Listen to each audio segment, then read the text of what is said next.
Hey everybody, welcome to the season premiere of Let's Play Kerbal Space Program Beta. The 0.90 build came out recently and this is my first chance to really get into it. I should say that this game is awesome if you're actually interested in playing it. Do not let the term beta scare you off.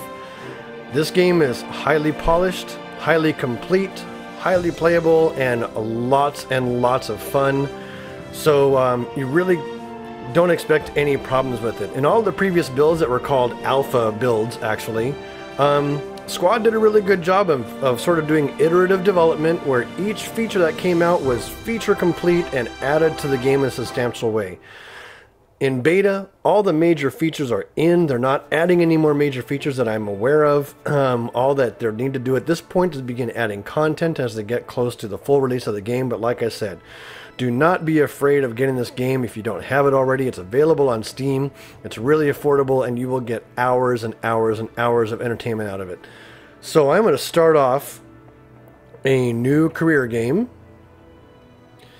Start new, and we're going to call it Let's Play 090. I will pick my mission flag, which I have my custom SimGamer TV. We're going to choose career mode. In career mode, you have to manage all aspects of your space program. Funds, reputation, and science are all active, and contracts are available at mission control. This means you have to earn money with contracts, and you spend that money to build more rockets and launch them. I'm going to go into the difficulty options and make some changes here, though.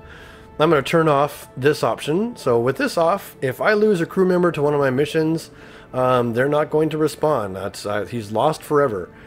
I have to manually hire my crew members before each flight, and I have to pay for, basically, I guess you can kind of say that I have to pay for the patents on each of the parts that are researched in the research center, so I have to pay money to have the first time. Not only do I have to pay science, which is a currency you'll learn about in a little bit, but I have to pay money, which in the form of, it's called funds, to buy each part from that becomes available in each research node, and we'll go over what all that means in a bit.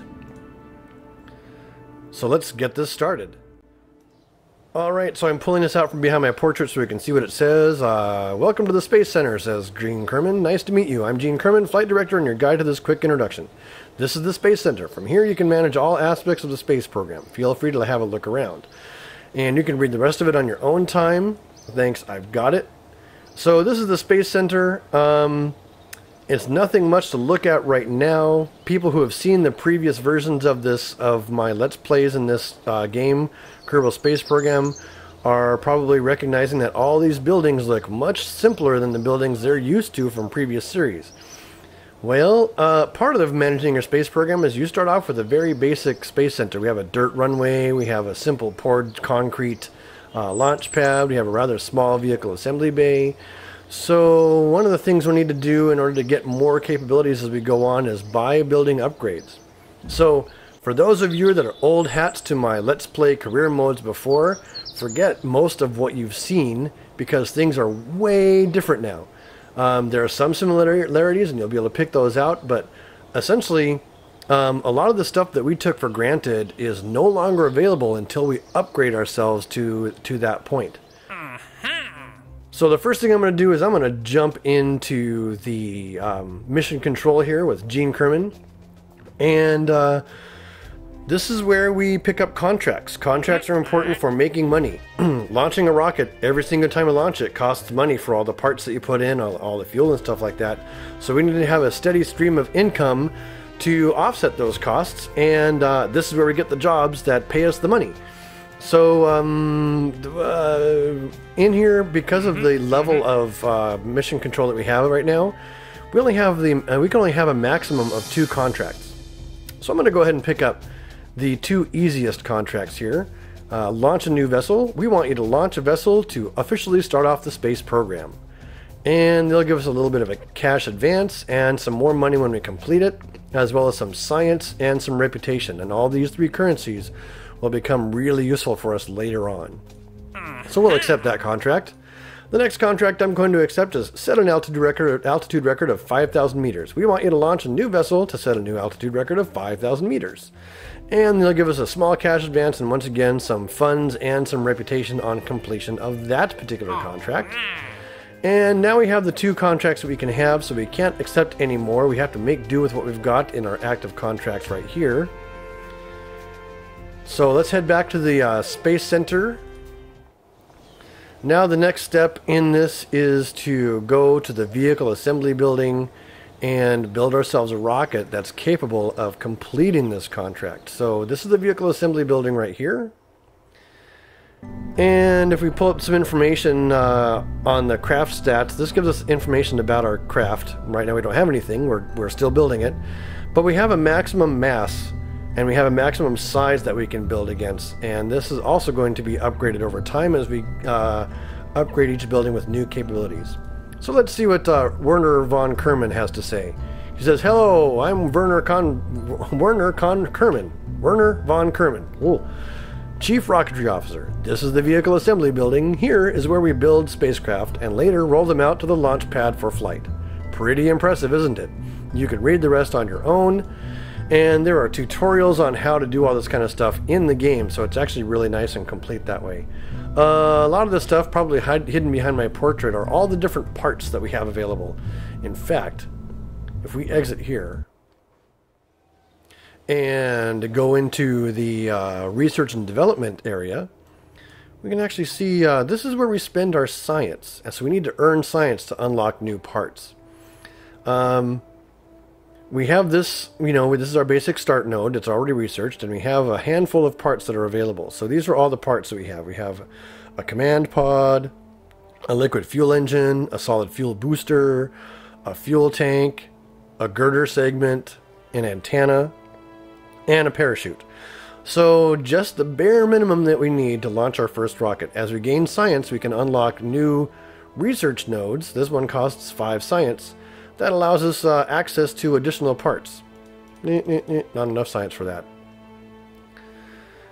And we have access to the science archives, which tells us all the different bodies that we can go and explore. And these are all different places we can go in orbit around the sun. We're here on Kerbin, so we'll be exploring this place first, and probably Moon or Minmus next. I'm going to touch on the astronaut complex. In the astronaut complex, so most of our ships are going to need crew people to fly. You can get automated probe parts, but they use battery power and they have limited intelligence as far as what they can do.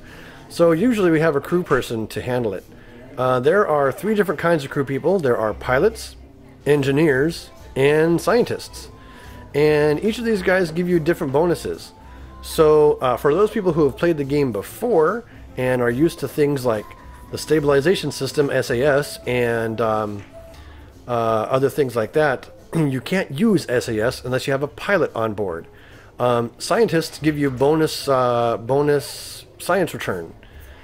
Engineers are capable of repairing broken parts if at all possible. So we start off with these 3 guys. That's going to be all we need right now. I'm not going to hire any more, but we have a maximum of 5 because of the state of our astronaut complex.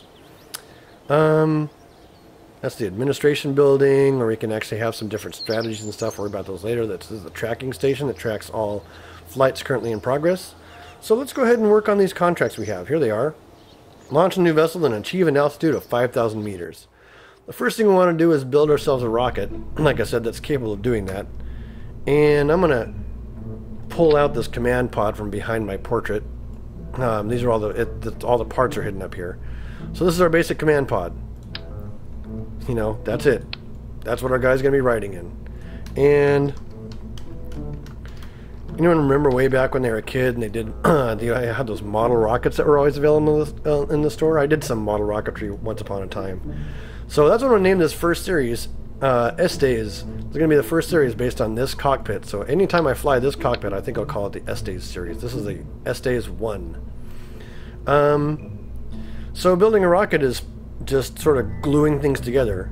My particular style when I do Let's Plays is I assume that people don't know anything, and if you know more than if you already know what I'm talking about or even know more, that's great.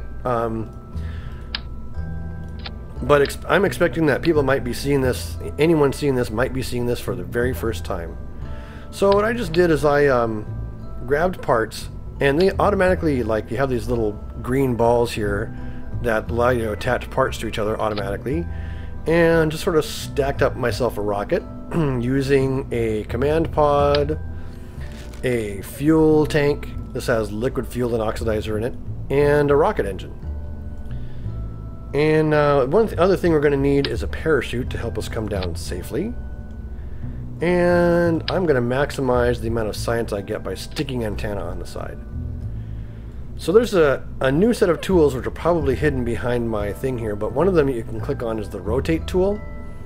Click on the rotate tool to start it, click on a part, and it gives you this handy three-dimensional compass, which we can use to actually make these parts look a little better. So I'm going to rotate this up like so the antenna looks nice and snug, more or less, against the rocket. Okay, that gives us a pretty decent looking rocket to begin with. And we'll go into the crew. And once again, we have 3 crew members available. For our first one, we're going to go ahead and assign our pilot. And that's really all I need to do. Oh, no, that's not all I need to do. So this control down here in the lower right is where is the staging control. This is really important to set up for each of your rockets. My microphone's in my way. This is really important to set up for each of your rockets.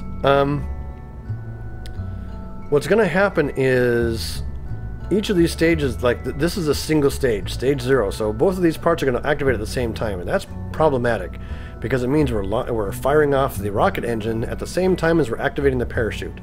So essentially we're trying to go faster at the same time as we're trying to slow down. That doesn't work very good. So, a common mistake, or not even a mistake, but a common learning thing that people do the very first time with their very first rocket is figure out that doesn't work, and then they figure out how to use the staging and stuff like that. So I'll just show you right now. Click on the plus to add a new stage. I'm going to move the rocket motor to here and then leave the parachute alone in there.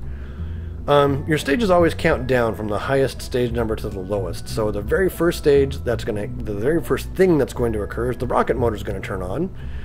And then the next thing that occurs later on is that the parachute will turn on, and you activate each stage by pressing the space bar on the launch pad. So here we've got our basic rocket ready for its very first mission to collect some science and some prestige and some money based on our contracts. So here we are on our humble launch pad. I'm going to zoom right in with our little rocket. Jebediah Kerman is sitting comfortably in his spacecraft, so it does have an actual IVA. All these controls work. You can. Did I just mess up? No.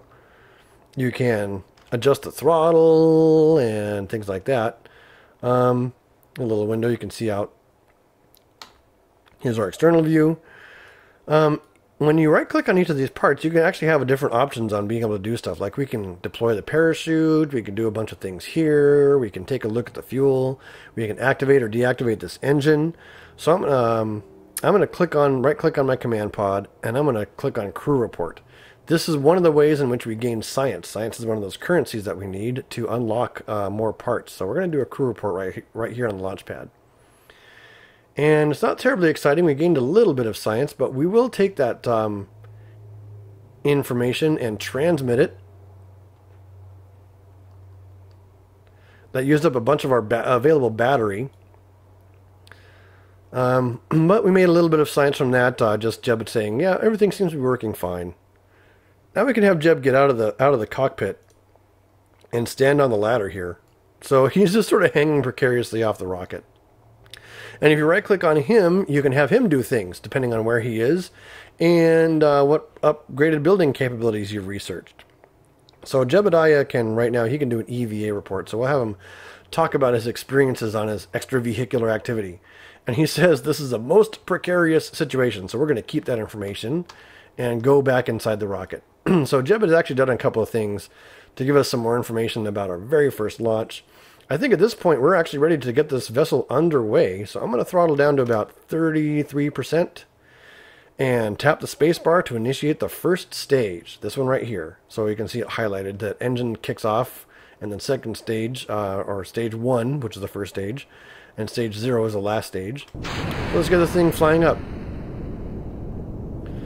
Our rocket ship is up and away, flying away from the Kerbal Space Center. Jeb seems to be pretty happy about the situation. While we're flying up here, we can have Jeb do another crew report. And he says the shores look inviting and you watch the waves roll into the coast. So we'll keep that data. Oh, I don't want to tip over. Now, since we have a pilot inside, we can activate SAS, which basically will keep the ship pointing in the same direction the whole time. So I'm just going to have it point pretty much straight up. And about 4,500 meters, I'm going to cut off the engines and let the ship coast. So remember those 2 contracts we were working on, those 2 contracts. One was to launch a vessel, which we did. I'm sorry, I did that backwards. Here we go. One was to launch a vessel, which we did. So we've gotten paid for that contract. And the second one was to reach an altitude record of 5,000 meters, which we did. So we also got that contract. Now, if you're paying attention to our altimeter and our rate of descent here, this little gauge shows you our rate of climb or descent. We are now falling rapidly back to the ground. So I could tell Jeb to EVA, but we can't because we need to upgrade our astronaut complex before he can get out in any situation other than landed. But we're falling down pretty quick, so now is a good time to tap space again and activate that parachute. The parachute comes out in drogue mode, which helps slow us down a little bit as we fall down towards the Earth.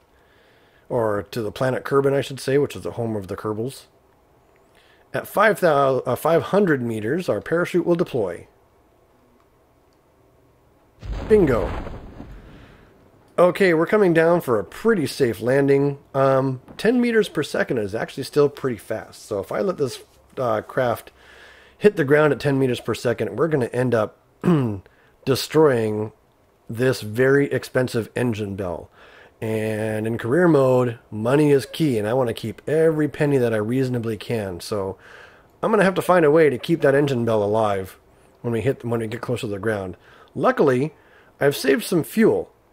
So what I can do when I actually get close to the ground is throttle up a little bit. 100 meters, punch up the throttle, just to slow us down. Slow us down just enough to lightly touch down, boop, on the ground, just like that. We have launched off and successfully recovered the entire vessel and all of its science contents. Jeb was able to talk about his experiences a little bit and get us some more information. So now is the point at which we recover our vessel and see how we did. All right, here's our mission summary. We did a crew report while flying over Kerbal shores. We did an EVA report while flying over Kerbal shores, and a recovery of vessel that survived a flight, gaining us a total of 14.1 science for those activities. We also recovered all of our parts and most of whatever fuel was left, giving us back a fair chunk of money. And our crew gained an experience point, and also the mission was a success. Our objectives were completed, our contracts were completed, so we gained a total of 22 reputation. So your various crew members will have experience points gained, and they will develop more skills over time. Pilots will become more capable of piloting and have more autopilot options, which become useful later. Scientists and engineers have other upgrades that I haven't even seen yet. I don't even know what they do. And lastly, we completed those 2 contracts. So I'm going to go in here and take a look at the archives. We completed these 2 contracts, which also gave us the money, science, and reputation for doing so. And what I would normally do at this point is I would normally go into the science archives and spend my science on new nodes, but I am going to save that for episode 2. I'm going to leave you here in the science archives looking at all of our achievements and say until next time, keep flying and stay shiny. Goodbye!